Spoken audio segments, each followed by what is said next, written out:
नमस्कार दोस्तों, कैसे हैं आप सब। उम्मीद करते हैं कि बहुत अच्छे होंगे। मैं हूं केवल आपके सामने। हाल ही में कल एक न्यूज वायरल हो रही है जिसमें यह कहा जा रहा है कि बिहार को स्पेशल स्टेटस का दर्जा नहीं दिया जा सकता है। जेडीयू सांसद के द्वारा जब संसद भवन में यह सवाल पूछा गया कि बिहार को स्पेशल स्टेटस क्यों नहीं दिया जा रहा है, तो राज्य वित्त मंत्री भारत सरकार के द्वारा स्पेशल स्टेटस की बात को नकार दिया गया, वो भी लिखित में।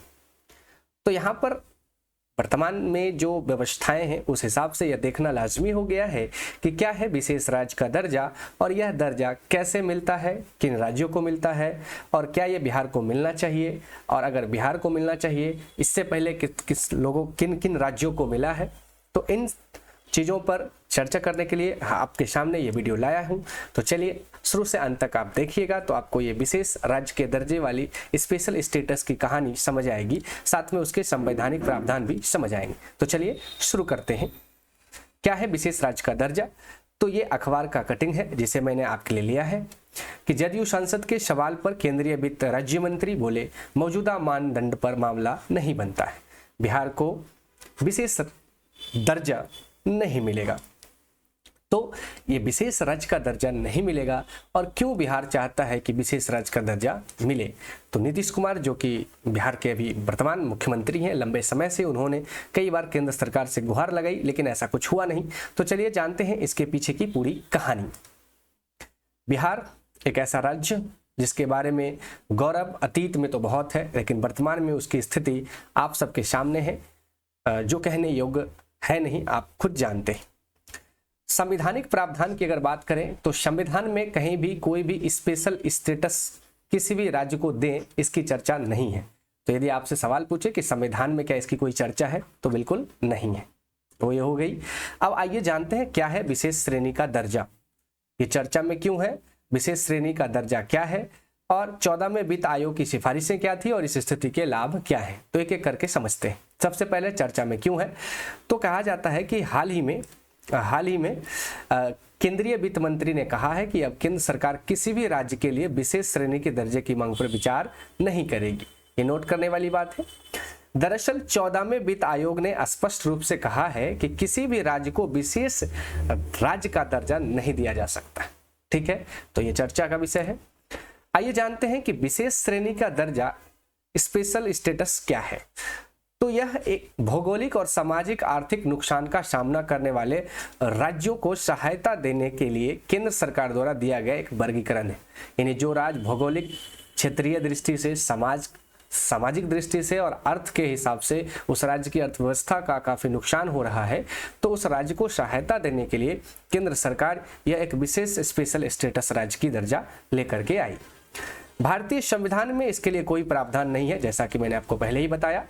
यह वर्गीकरण 1969 में 5वें वित्त आयोग की सिफारिश पर किया गया था। अब यह क्वेश्चन बन सकता है कि जो स्पेशल स्टेटस की बात करी जा रही है वर्तमान में, वो कब स्टार्ट हुआ और किस वित्त आयोग ने इसकी सिफारिश करी थी। तो 1969 में 5वें वित्त आयोग की सिफारिश पर क्या हुआ था, तो 1969 में पहली बार जम्मू कश्मीर, असम, नागालैंड, यानी कि जम्मू कश्मीर, असम और नागालैंड, इन 3 राज्यों को स्पेशल स्टेटस का दर्जा दिया गया था।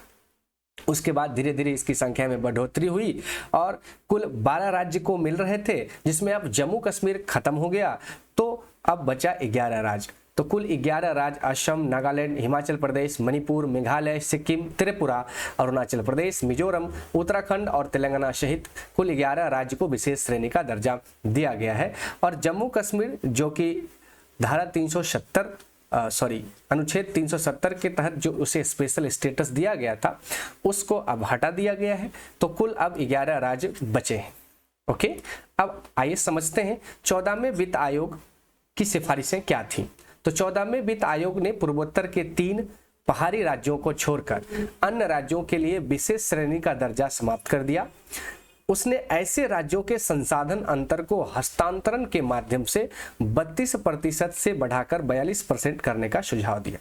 यानी वित्त आयोग ने कहा कि देखिए अब स्पेशल स्टेटस का दर्जा नहीं दीजिए, बस उसका जो कर हस्तांतरण है संसाधन का, उसका 32% जो भारत सरकार देती है राज्यों को, उसको बढ़ाकर 42% कर दीजिए। ठीक है। और ये जो विशेष स्पेशल स्टेटस है वो इससे अलग है, यानी स्पेशल स्टेटस से इसे अलग माना गया, ठीक है। अब 14वें वित्त आयोग की सिफारिश में और क्या क्या बातें आई, तो 14वें वित्त आयोग ने पूर्वोत्तर के 3 पहाड़ी राज्यों को छोड़कर अन्य सभी राज्यों के लिए विशेष श्रेणी का दर्जा समाप्त कर दिया। इसने राज्यों का कर हस्तांतरण 32 से बढ़ाकर 42 कर दिया और स्पेशल स्टेटस से अलग है ये स्थिति। विशेष स्थिति अधिक विधायी और राजनीतिक अधिकार प्रदान करती है, जबकि SCS केवल आर्थिक और वित्तीय पहलू से संबंधित है। तो राज्यों को विशेष दर्जा ना देकर के उन्हें आर्थिक रूप से मदद दिया जाना चाहिए, ऐसा 14वें वित्त आयोग की सिफारिश थी। उदाहरण के लिए अनुच्छेद 370 के निरस्त होने से जम्मू कश्मीर का विशेष राज्य का दर्जा प्राप्त था, जो कि समाप्त हुआ, निरस्त होने से निरस्त हो गया। अब स्पेशल स्टेटस देने का जो फॉर्मूला था वो गाडगिल फॉर्मूला के आधार पर था। तो किस फॉर्मूले पर क्यों मिल सकता है किसी राज्य को विशेष राज्य का दर्जा, उसके लिए 5 पैमाना है, 5 पैरामीटर है। तो पहला पैरामीटर है कि वो पहाड़ी इलाका हो, दूसरा पैरामीटर है कि उसकी जनसंख्या घनत्व या जनसंख्या का बड़ा हिस्सा हो, जनजातीय का बड़ा हिस्सा हो, यानी वहाँ पे आदिवासी लोग ज़्यादा हो। तीसरा पैरामीटर है कि पड़ोसी देशों की सीमाओं पर वो स्थित हो, और चौथा पैरामीटर है कि आर्थिक और आधारभूत संरचना पिछड़ापन हो, और 5वां पैरामीटर है कि राज्य के वित्त अव्यवहार प्रकृति हो, यानी कि राज्य जो है वित्तीय रूप से अपने आप स्थिर नहीं है, सशक्त नहीं है। इस 5 पैरामीटर के द्वारा अगर किसी राज्य पे फॉलो होता है तो वह राज्य को विशेष राज्य का दर्जा दिया जाता था। ओके, अब ये विशेष राज्य का दर्जा से क्या लाभ होगा या क्या लाभ मिलता है उन राज्यों को, तो चलिए देखते हैं। अन्य राज्यों के मामले में केंद्र प्रायोजित योजना 60% तथा 75% की तुलना में केंद्र विशेष श्रेणी का दर्जा देने वाले राज्यों को आवश्यक धनराशि का 90% भुगतान करता है। तो पहला लाभ क्या है कि किसी भी केंद्र प्रायोजित योजना में राज्य को 60 या 75% मिलता है, लेकिन जब आप किसी विशेष राज्य का दर्जा प्राप्त राज्यों को दिया जाता है तो वही धनराशि 90% हो जाती है। तो ये एक बहुत बड़ा लाभ है। दूसरा, शेष धनराशि राज्य सरकार द्वारा प्रदान की जाती है, बाकी 10% राज्य सरकार के द्वारा दी जाती है। एक वित्तीय वर्ष में बचा हुआ धन व्यापगत लैप्स नहीं होता और इसे आगे बढ़ाया जाता है। ऐसा क्या होता है, जैसे मान लीजिए केंद्र सरकार ने 1000 रुपया दिया, मान लेते हैं, या 1 लाख रुपया दिया, उसमें 90,000 खर्च हुए और 10,000 बच गए, तो वो 10,000 लौटाने पड़ते हैं। लेकिन यदि किसी राज्य को स्पेशल स्टेटस का दर्जा प्राप्त है तो वो उसके अगले वित्त वर्ष में बढ़ा दिया जाता है, उसे वापस नहीं लिया जाता है। तो ये दूसरा फायदा है, जबरदस्त फायदा है। तीसरा लाभ है कि इन राज्यों को उत्पाद शुल्क और सीमा शुल्क, आयकर और कॉर्पोरेट कर में रियायत दी जाती है। तो सीमा शुल्क, आयकर और कॉर्पोरेट टैक्स में काफी छूट मिलती है उन राज्यों को जिन्हें स्पेशल स्टेटस का दर्जा प्राप्त है। केंद्र के सकल बजट का 30% विशेष श्रेणी राज्यों को जाता है। अब केंद्र सरकार का जो बजट है उसका 30% सीधे किसको जाता है, विशेष श्रेणी के राज्य को जाता है। यही कारण है कि बिहार विशेष राज्य की दर्जा की मांग कई सालों से कर रहा है और खास करके नीतीश कुमार जी कर रहे हैं।